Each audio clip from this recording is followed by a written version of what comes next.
Tonight's event is being sponsored by the UB School of Engineering and Applied Science, the Institute for Research and Education on Women and Gender, and the Office of International Education. We'd also like to thank various campus ministries who have generously provided their time and also have supplied the refreshments for the reception in the atrium after tonight's concert lecture. If anyone was at the Dalai Lama's presentation today, you know that his message was relatively simple. He talked about the warmness of your heart, a happy life, and compassion. At the same time of it being simple, it's very complicated and very difficult for our lives to follow some of those simple messages. And I think spirituality is one of those grounding factors that we can all use in following some of his messages. And that's kind of the motivation tonight. But as you'll find out, Deborah will take that to a different level and also integrate music and science into those concepts. Deborah Chung is UB's National Grid Endowed Chair Professor. She received her PhD in Material Science from the Massachusetts Institute of Technology, a BS degree from the California Institute of Technology, and piano performance diploma from the Royal Schools of Music in the UK. She's a fellow of the American Carbon Society and ASM International, and she's the first woman in America to receive the Petinos Award, triennial international award to recognize one person for research in carbon science. And Deborah has authored more than 400 articles and 8 books. And she must be a very busy person to also give so freely of her time this evening. Help me welcome Deborah Chung.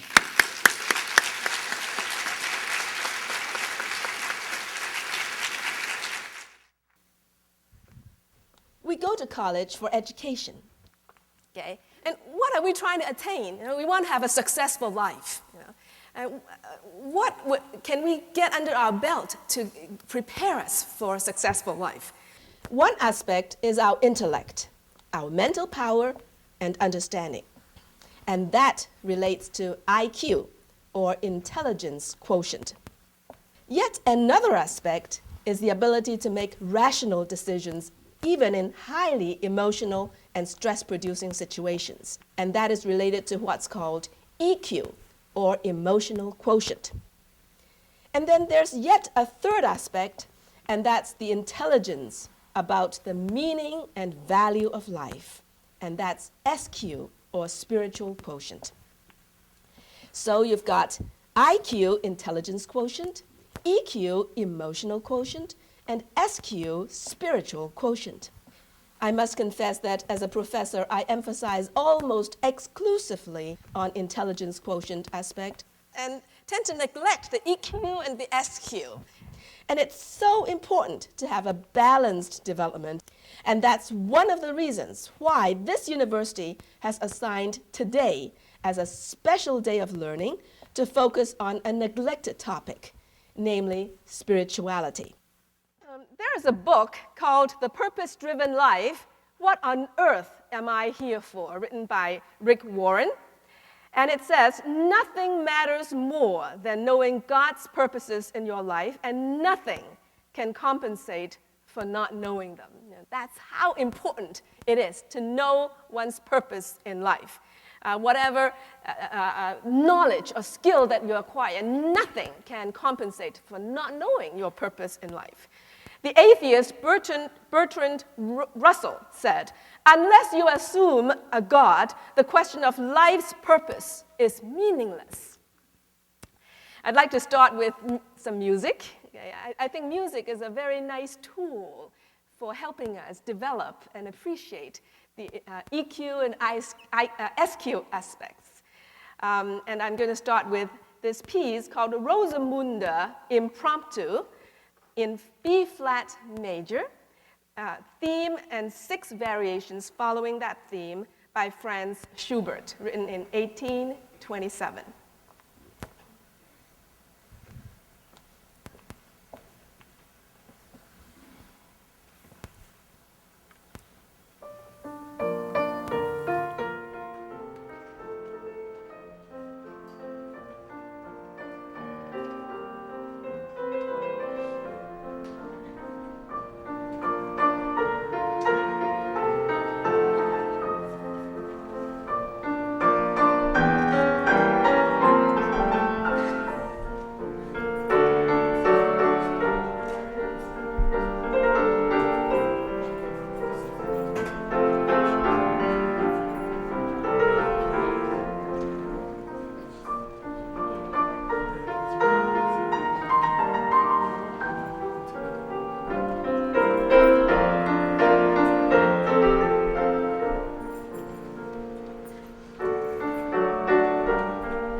scientist, I'd like to talk a little bit about today's technology.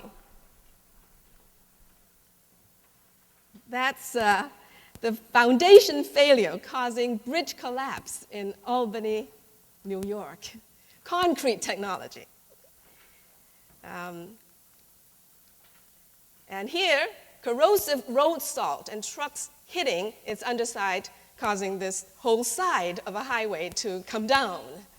You know? And here, there's a barge hitting a bridge, and the bridge just came down with dozens of vehicles plunging into the river. And more recently, we have this levee breach due to the hurricane and flooding massively in New Orleans. Now, if we look at nature, it's quite a different level of construction engineering. Just look at Niagara Falls. The scale is immense, and the durability is forever. You know, thousands, century after century, it looks the same. Okay? And when you just look at nature, you just you're just filled with awe, because the level of technology is just superb compared to what we can do in 21st century. Another kind of technology is aerospace engineering, something close to my heart also. And people have made great strides in aerospace engineering over this 100 years. In 1969, we had the first man on the moon. And more recently, we have the International Space Station, allowing people to live there and doing experiments over there. And we have satellite for digital television transmission. And we have very recently Hubble Space Telescope taking beautiful pictures of outer space, giving out a lot of new information. And here's a spacecraft entering Saturn's orbit. And then we have, more recently, Space Shuttle Columbia, and this is its very first mission in 1981. It's quite a feat. This spacecraft actually comes back and can be reusable, and people can do spacewalk and other maneuvers out in space. However, just a few years ago, this very spacecraft, Columbia, launched its final mission, because on its way back, upon re-entry, it disintegrated. We all saw it on TV, and 6 wonderful astronauts lost their lives. Now, why did it happen? It was because of some thermal insulation materials having come off. It doesn't sound very high-tech, just a joining problem, but that was the killer. And recently, we had American Airlines Flight 587. The whole aircraft just dropped down from the sky into Queens, New York City, killing over 200 people. And this time, something else came off. That's the tail section of the aircraft. Nuts and bolts kind of problem. We kind of think that, wow, this passenger aircraft, that technology should be matured by now, but yet we have this kind of problem. And I'm a scientist, and I've devoted my life, quite a few decades of it, studying science. But the fact is that science is limited. Science can make big strides, but still the level of science that we scientists have achieved is only to a rather limited degree. Now let's look at nature. Now look at this bird here. It's so maneuverable and so functional and so beautiful, you see. And it doesn't need an airport runway. It just lands on that branch. No aircraft can ever do that. Just land on a branch. No aircraft can do this. No fighter aircraft can have this kind of maneuverability. See how comfortably it rests on that wire. And this brings to what I mean by complexity, which is specified. When you look at those birds, it's so clear that every bird is a different design. A beautiful design, very functional design. And it's not just happens to be like that. They're according to specs. Okay? it's not only functional, but it's artistic. Look at this bird, so artistic, butterfly. Okay? And here, now, it doesn't have to look like this, but it does, because there are specks reflecting the artistic aspect. Okay? So this specks is so important behind the design of everything, and it reflects the specificity and also the artistic aspect. Now let's look at a mouse trap, a very simple technology. The mouse trap has several components, like this spring and that plunger and the platform and so forth. Okay? If any of these parts is missing, the mouse trap would not work at all. Okay? And this brings to the notion of what's called irreducible complexity. That means removing any one part destroys the system's function altogether. Okay? And because of that irreducible complexity, we can see that this mousetrap couldn't have evolved from a simpler state, because it couldn't have worked in a simpler state. And natural selection can only choose among traits that are already functioning. Okay? Let's look at an eye. Mousetrap might be just kind of too much off. Okay, let's look at an eye. We have that. That's another machine, far more complex than the mousetrap. But it too has various parts, like the lens, the retina, the nerve fiber, and so forth. If any of these parts is missing, we don't have the eye. Okay? And Charles Darwin, the person that put forth the principle of evolution, said, complex organs such as the eye would be difficult to explain in terms of the gradual, stepwise process outlined. Okay? Now, design is something that's very close to the heart of an engineer, and I'm an engineer by training. And we know that a design is usually not unique. That is, there are several designs which all work. And the designer eventually chooses, I like this one more than that one. So there's a personal taste behind that eventual selection. Okay? And so the design is personal.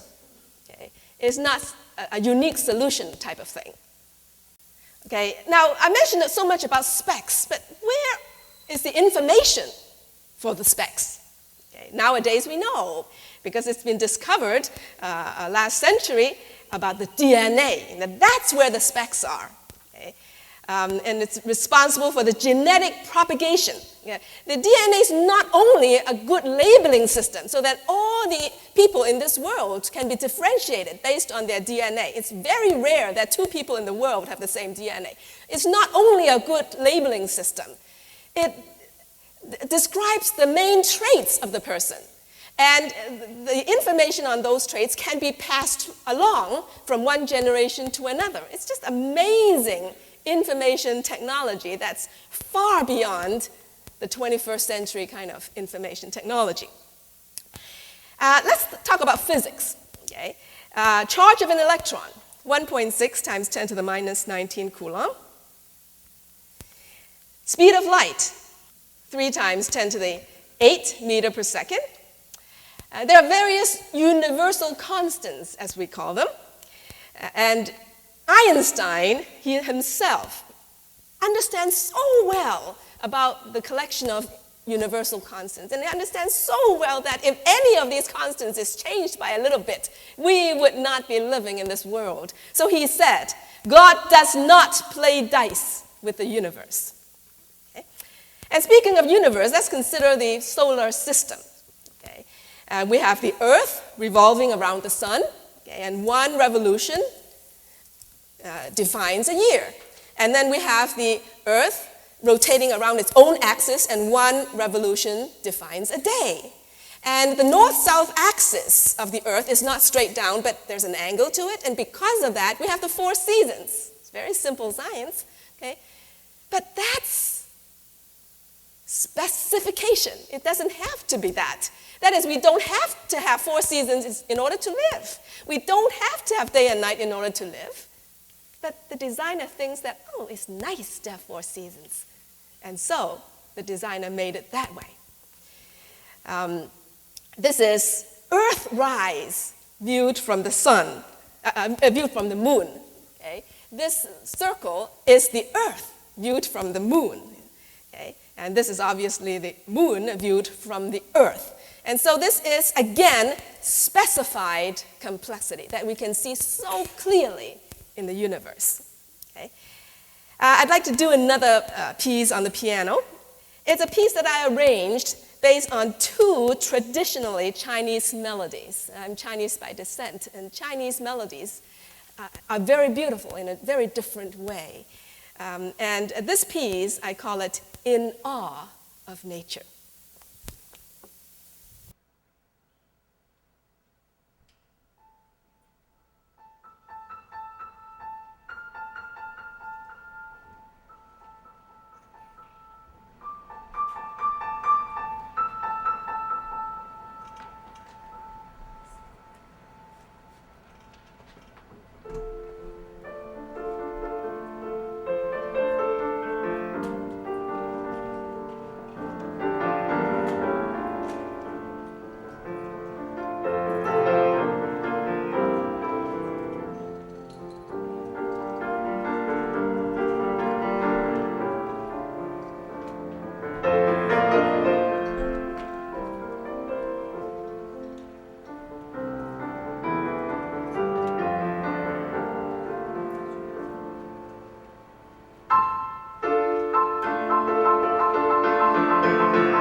was, oh.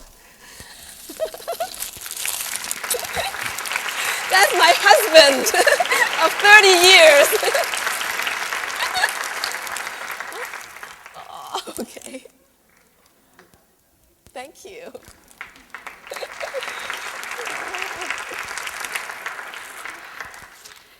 I was born in Hong Kong when Hong Kong was a British colony. Very interesting place, East and West merging. These are all pictures in the 60s. That's when I was there.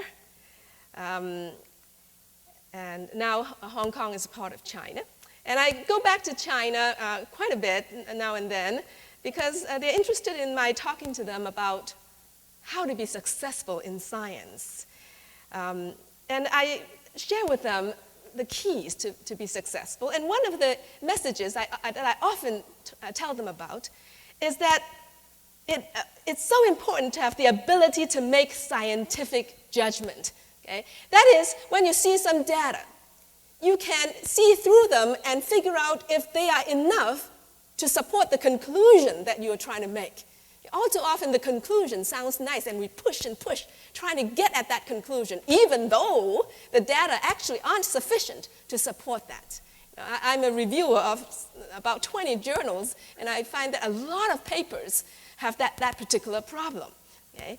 And last year, my husband and I went to visit Xi'an Museum, a very good museum. And over there is displayed a skull called, and they label it, Ape Man, ape-man. Okay? Now, Ape Man means it's not an ape, it's not a man. Yeah, it's in between, right? That's what it means. It's not an ape, not a man, but in between. That's what ape man means. Okay? But how can you be sure that it's in between? When you just look at this, it could be a man, could be an ape, could be in between. There are three possibilities. But then you say 100% is in between, that's stretching it. And that's what we call speculation. Okay? And that's a no-no in science. And it's so important to see through it, to realize if something is speculative or whether it is well proven or well supported. Okay. I'd like to share with you my life journey a little bit as a scientist. This is me at the age of 2.5 months. Okay. Isn't that something? That's my family, my parents and my oldest sister. And these are my maternal grandparents and my mom, the baby. Okay. I'm very proud of my grandfather because he was a revolutionary working with Dr. Sun Yat-sen in a revolution that changed China from an empire to a republic. And Dr. Sun actually studied in Honolulu in a boarding school from age 13 to 16. Okay? International education experienced by Dr. Sun greatly affected him. In fact, President Lincoln's Gettysburg Address, government of the people, by the people, for the people, shaped Dr. Sun's political philosophy. And Dr. Sun, upon returning back to Hong Kong from Honolulu, was baptized by an American missionary over in Hong Kong. And in fact, his baptismal name, 日新, literally means daily renewal. Okay? And I believe that this spirit of renewal helped him in his later revolution. Now, I was also affected by missionaries, but not American ones in Hong Kong, but the British ones in Hong Kong, it turned out. Because I went to elementary as well as secondary school in a girls' school that was founded by the London Missionary Society in 1900. And this society turns out to be very famous because they sent Mr. Rob Morrison from England to China. And Mr. Morrison learned Chinese over there and translated the Bible to Chinese. And this is just one of the several volumes of a Chinese dictionary compiled by Mr. Morrison. Quite a feat. Okay? But to me, what touches me most is the dedication of these missionaries. This lady, Miss Silcox, was my school principal. She spoke fluent Cantonese and just devoted her entire life in that school. And this picture actually was the very last time I saw her because she retired after this and returned to England. Okay? But one very big event happened when I was near the end of my high school days, and that was the first landing on the moon, okay, in 1969. So exciting. I saw it on TV, and I just so excited. People can go so far away, and you can listen to their voice from so far away. It's just amazing. And because of that amazement, I told my parents, I want to go to America to study aerospace engineering. That was what I told them. And they were very supportive, and indeed, I came. So at age 18, I came all by myself to America to study.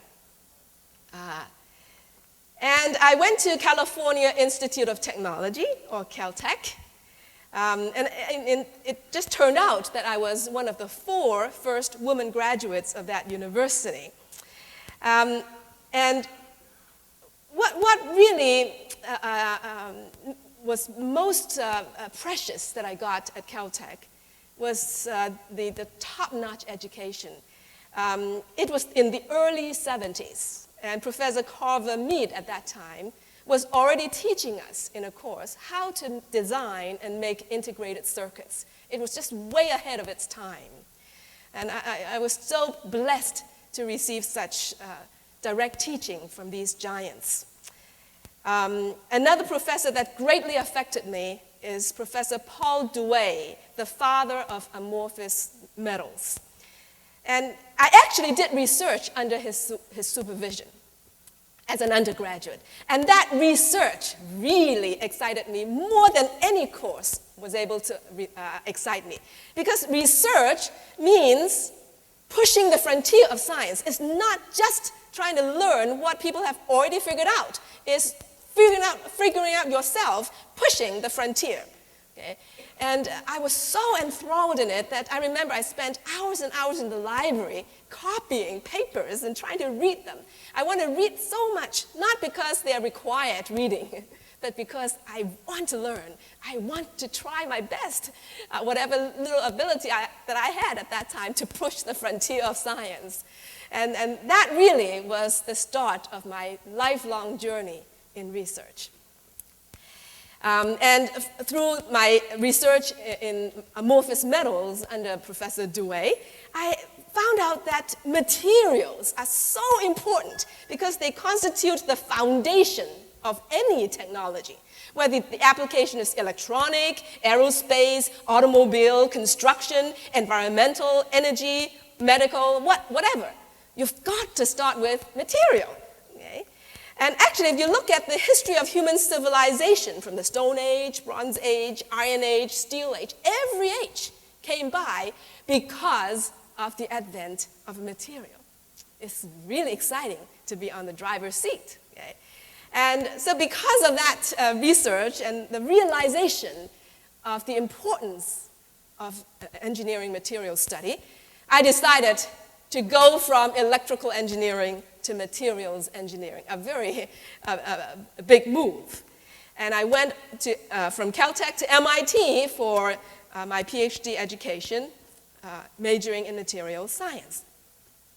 Over at MIT, something happened to me spiritually, a very important turning point.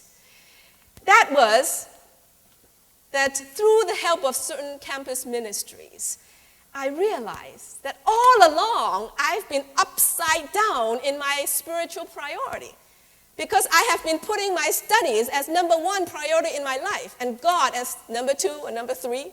You know, if I need him, pray. If not, forget him. You know, that doesn't make sense, but I didn't get it. All those 20-some years of my life, I didn't know it. I thought, oh, I believe God, I'm good, you know.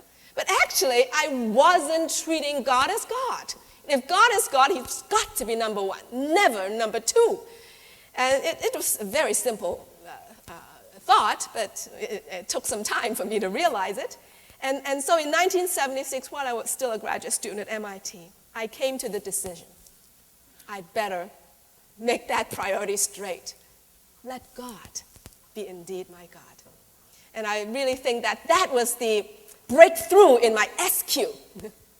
From that point onward, my SQ just flourished. And at MIT, I chose Professor Millie Dresselhaus, a carbon scientist, as my research supervisor. And this then started my 30-year journey as a carbon science researcher. And the topic that I studied under her relates to graphite compounds. Now, graphite has a layered atomic structure. Each layer is like a honeycomb. And one can put foreign atoms between the layers to make a compound. And it's like doping. And that results in pretty high conductivity in the graphite. At that time, it really caught the physicists as well as chemists' attention throughout the world. And because Professor Dresselhaus and I were more or less the first people in America to engage in this line of research, within just a few years, we became world authorities on this subject. And we published quite a few papers and went to a lot of conferences and so forth. And after graduation from MIT, I became a professor, and I continued this line of research for about 10 more years. So many years of my life given to this particular subject. However, after the 10 more years, I faced a scenario which I didn't like to face. Namely, this only field of expertise of mine fell. You know, a scientific field of research can wither away if applications don't quite work out. The electrical conductivity of this doped graphite was high, but not quite high enough to match that of copper, just a little bit short from the conductivity of copper. And that little bit was it. The application did not quite work out, and eventually the field just started to wither away. And it's not too exciting to be the world authority of a withering field. So what am I going to do? That was my only field of expertise. And what am I going to do? So many years of life still ahead. And I started to be like a blank piece of paper, just drawing from scratch as far as my scientific research goes. And I got interested in concrete, something I never thought about, never mixed concrete in my life, never taken any course on concrete, but I got interested in it. Concrete is a very old material. You have that in Tibet also. And I got interested in concrete not because of its structural performance, but I got interested in because I think that I can tweak it to make it electrically very interesting. And it turns out that essentially nobody has ever tried to study concrete as if it's an electronic material. It's almost crazy. Concrete, electronic material, almost crazy. But that was what I wanted to study. And it was actually scary because I had no background on the thing. And the experts in the concrete field didn't know what I was talking about. But anyway, I just forged ahead and studied concrete as if it's an electronic material. And it was because of this line of research that I ended up inventing smart concrete. Smart concrete is concrete that contains a little bit of short carbon fiber. Okay? And the smart concrete is smart because it is itself a sensor. Okay? So when a car goes by or a person walks by, one can detect that car or that person. It's based on the principle that the electrical resistivity of the concrete changes reversibly upon the application of a load. Okay? So the concrete becomes a scale. and you can weigh things with it. And there are a lot of interesting applications associated with weighing. For instance, you have a building with many rooms. You can weigh every room. And the weight of a room relates to the number of people in the room occupancy. Okay? And from knowing the room occupancy, you can control the lighting, the heating, the cooling, the ventilation in real time in order to save energy. A lot of energy is wasted in half-empty buildings right now. And also, you can zero the weight of all the rooms when people have gone home at night. And so when somebody comes in at night, then you can detect that person because that person weighs something. You know? And so there's a building security application too, a host of applications, very interesting.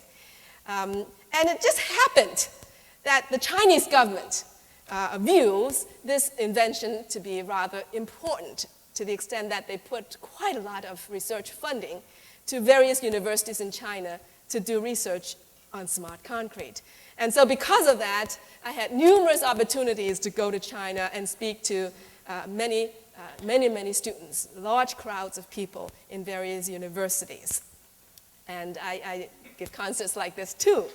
And this is in Wuhan, in Tianjin, and this is in Guangzhou, and thousands and thousands of people, over 10,000 people so far. And this started my interest in mass outreach. And that really relates to my desire to inspire young people, get them interested in science. A lot of young people nowadays shy away from science, especially in America, in high school. A lot of students just shy away from science, and that's bad for our country.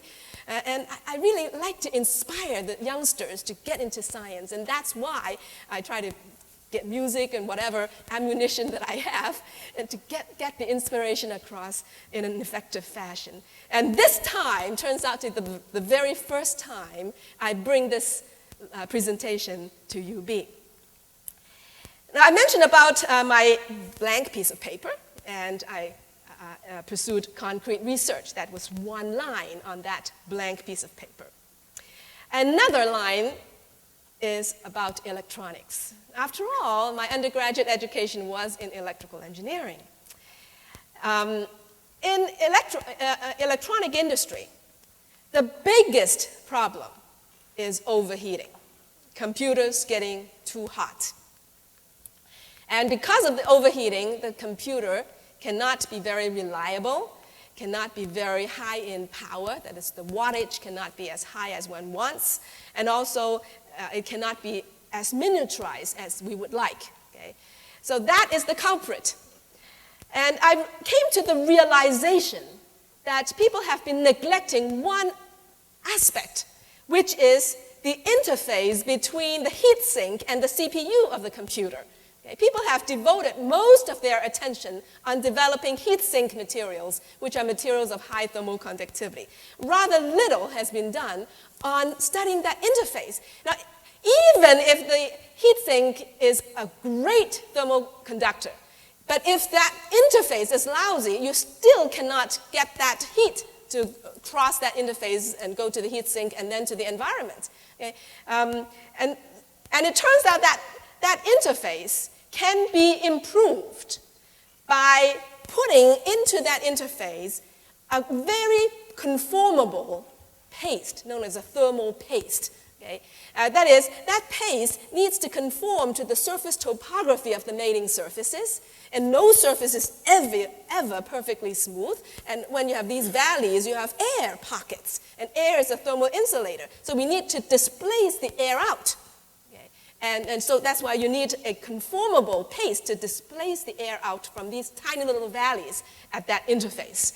And it turns out that this concept of conformability was not quite given enough attention. People have been assuming that high thermal conductivity should be the #1 criterion for the effectiveness of a thermal paste. But I came to realize that that's not necessarily the #1 criterion. More important than that is the conformability.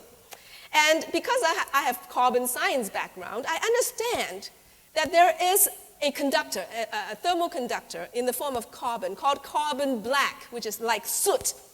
And this carbon black has a porous agglomerate structure consisting of nanoparticles. It's a real nanostructured material, but it's real cheap, like soot.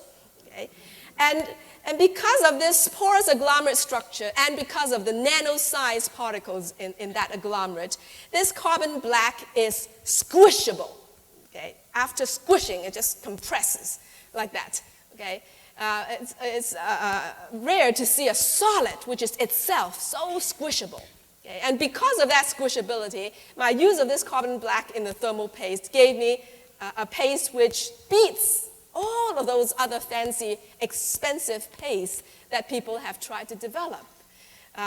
Whether the solder silver paste, ceramic paste, carbon nanotube paste, all of those are not as good as my cheap soot paste. And my cheap soot paste works out so well because of its squishability. Very simple science, but that's what makes it tick. And there was a lot of interest from the electronic industry, and the press sometimes is very interesting. In one magazine, they called me Material Girl. And a couple of years ago, partly because of this invention and partly because of the decades of carbon science research that I've been engaged in, I was awarded this Patino's Award. And it just turned out that I was the first American woman and first person of Chinese descent to receive this award. And when I look back on this 30-some-odd years of research, I think one important aspect that helped a great deal is cross-disciplinary investigation. That is, not limiting oneself to one's expertise, that comfort zone. Be willing to step out of that comfort zone. Okay? I never understood concrete, just step it out. Heat transfer, not really my expertise, just go for it. Don't be afraid. And actually, broad education base helps that jumping out. But in addition, that jumping out from the comfort zone takes EQ and SQ. And I believe that EQ and SQ that I have cherished all along helped this matter. Now, the word vocation has a Latin root, vocal, which means calling. Who's calling? God. It's a noble task, your vocation. It's not just, it makes good money, so I go for it. No, it's noble. That's your assignment for your life. That's your mission for life. You're not supposed to give it up easily. You're not supposed to change to another field easily. It's possible to change from one profession to another, but only after very, very careful thought, because we realize that our vocation is something royal, assigned to us by God. That's our mission. And I have a very strong sense of mission, and I intend to continue with this mission for maybe 10, 20 years, maybe more than that. And God gives us that mission, as I said. And if He gives you that mission, gives you that call, He would be responsible. And He would equip you so that you can do it. Okay? And I can see God as my master designer. He designed all that education, all that experience, one field collapsing and going to another. He engineered all of that experience because He wanted to shape my life the way He wanted. And it's not just me. Everyone is God's masterpiece. Everyone here is God's masterpiece. But we've got to be in line with what He wants us to do, not just doing our own way. You have to be sensitive to what He wants us to do. There's a Danish proverb that have helped me a great deal. It says, "Your life is a gift from God, and how you spend your life is your gift to God." Earlier this year, I found out that this thermal paste invention of mine was copied in China. I filed for the patent even internationally. And after the filing, I had it published. And somebody in China just copied my publication. Not only copying the idea, even the wording, and put it translated my English to Chinese. And they're afraid that the terms might not be translated quite correctly, and they put my English in parentheses. Oh, it was so ridiculous. Well, sooner or later, this problem will be resolved, but it's so ridiculous. It's my invention, it's my idea, it's my possession, but somebody in China is walking around with a Chinese patent on my invention. When I was pondering about this matter, something came to my mind. There's so many things in this world that are God's intellectual property. All these, God's intellectual property. Beautiful. And these inventions are far more intricate than my little invention of thermal paste. And yet, are we giving the credit that God deserves? Even this baby is God's intellectual property. Beautiful design. Beautiful than any of those animals. And everyone here is God's intellectual property. All too often, especially educated people, tend to be so self-confident that they are proud. Even proud in front of God. That's the bad thing. Self-esteem is good, but to be proud in front of God, that's no good. And all too often, educated people have that tendency to be proud. And I think that pride contributes to why we tend to not give God the credit for his intellectual properties. And such pride is what we call sin. Okay? And sin refers to not only the pride, but all those things that we should not do. Dirty thoughts, lying to people, hating people, cheating in tests. And also, sin refers to doing things that not doing things that we should do. That's also sin. Okay? And everyone has that problem. Not only you, I too. Everyone has this problem. We are all weak in that regard. And sin must have a consequence. And that consequence is simply we lose our communication with the Holy God. Just communication gap. Our SQ goes way down because the sin just makes the communication not feasible.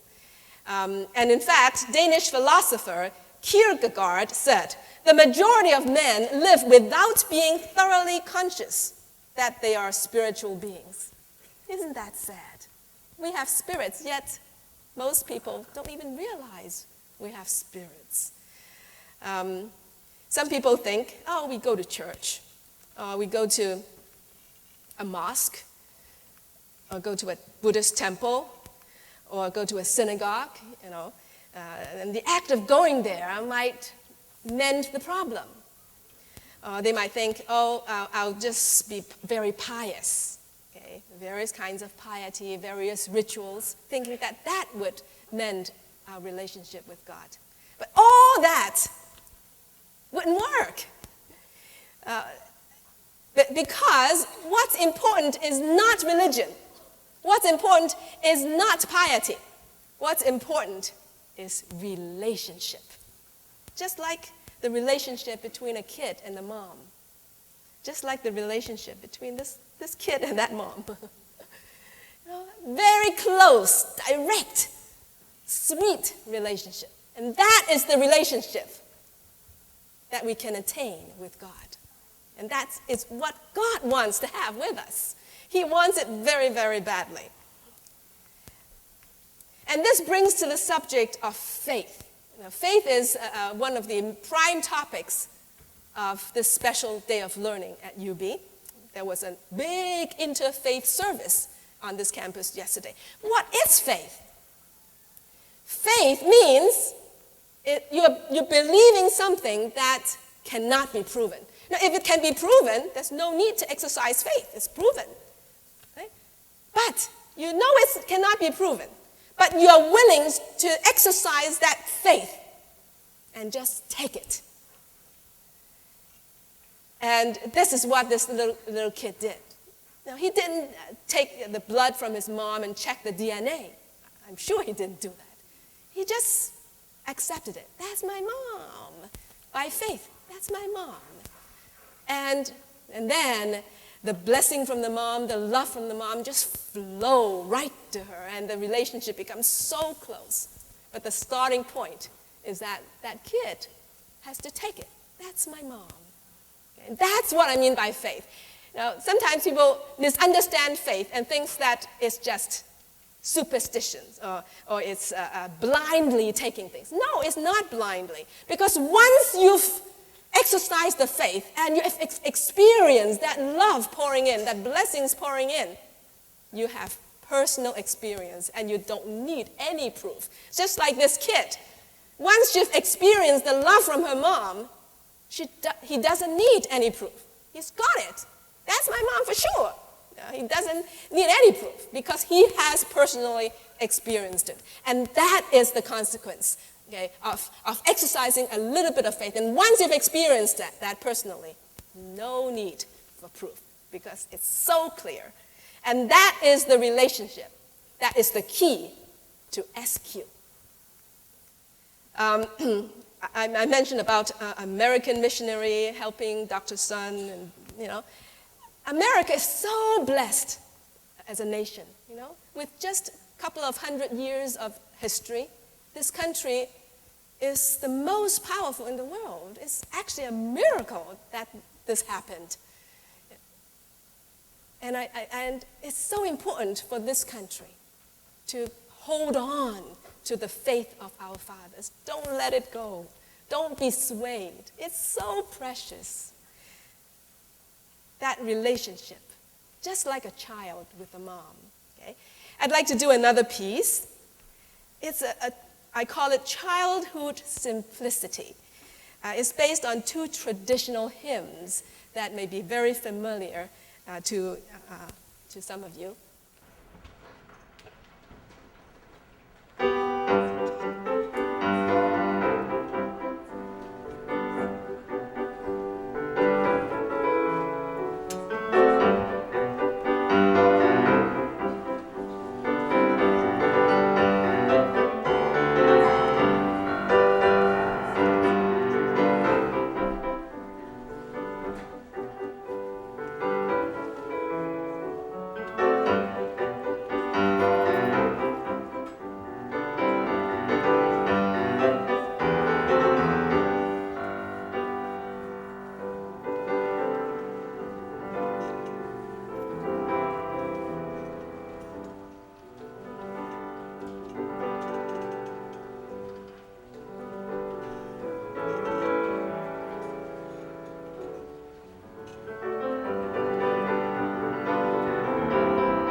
Because of our sin problem, we have a communication gap from the Holy God.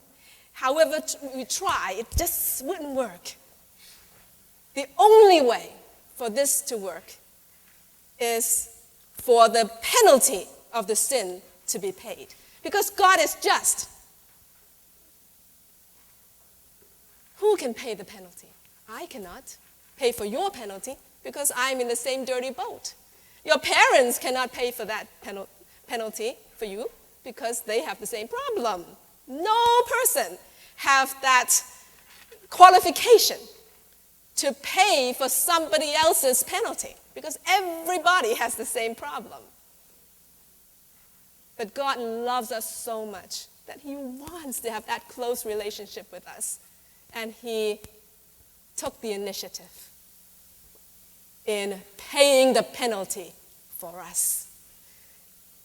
He came as a person named Jesus, and he died in order to pay for our penalty.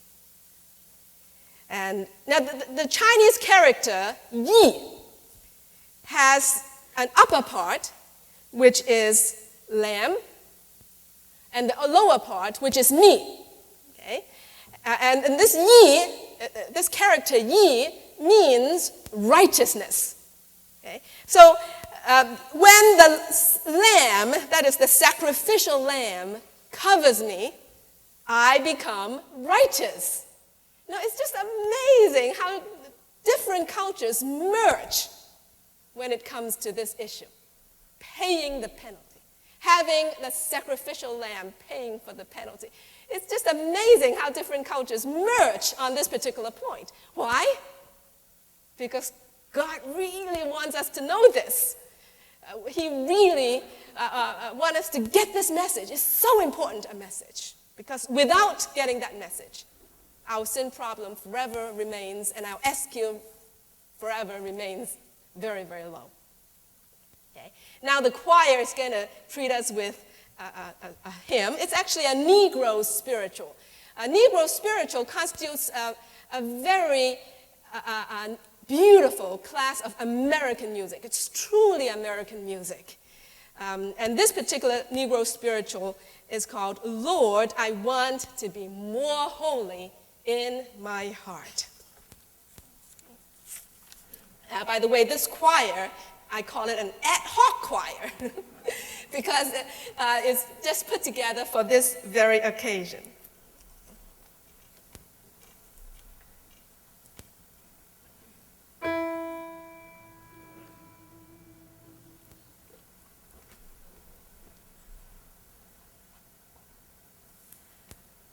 Lord, I want to be more holy. In my heart, in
We just rehearsed at 6 o'clock.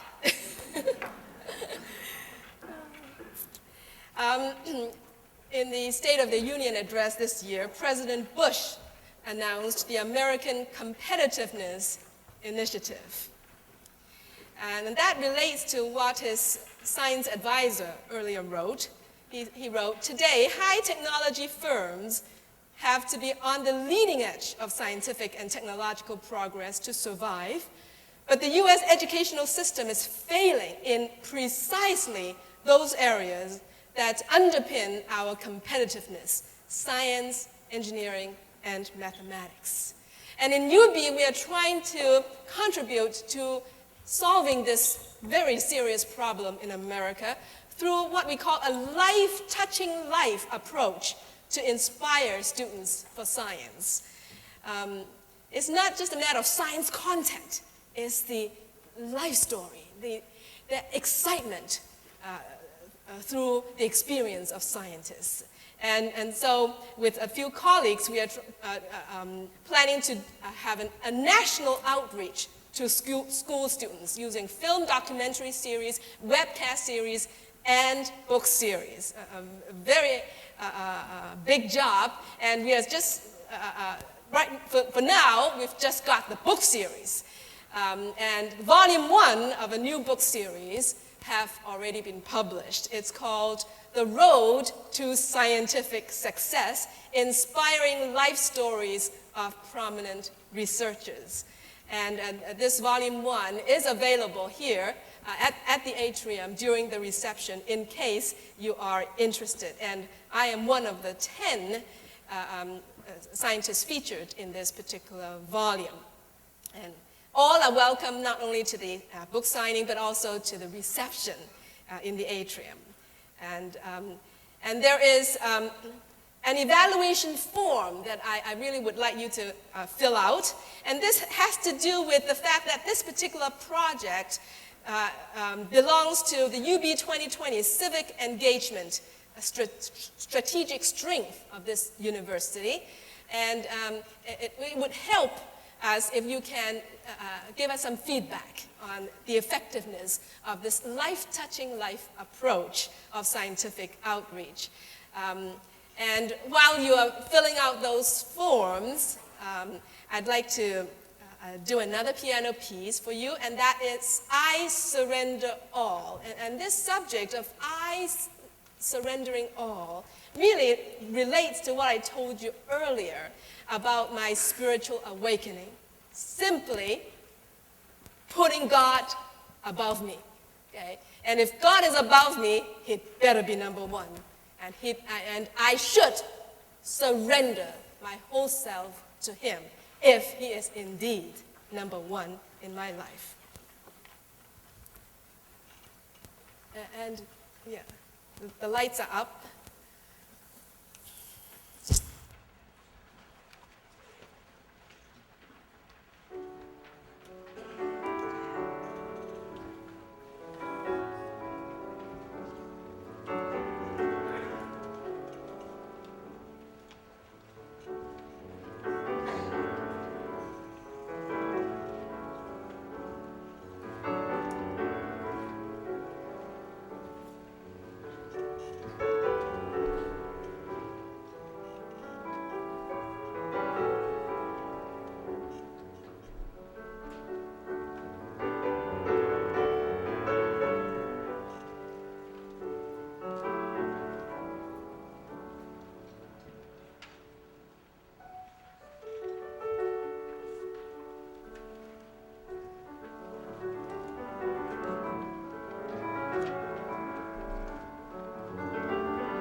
a special thanks to the reception sponsors, International Students Incorporated, Campus Crusade, InterVarsity, as well as BASIC. Thank you very much. A lot of people have been baking. And I hope that you enjoyed this evening's presentation. And I'll see you at the reception. Thank you very much.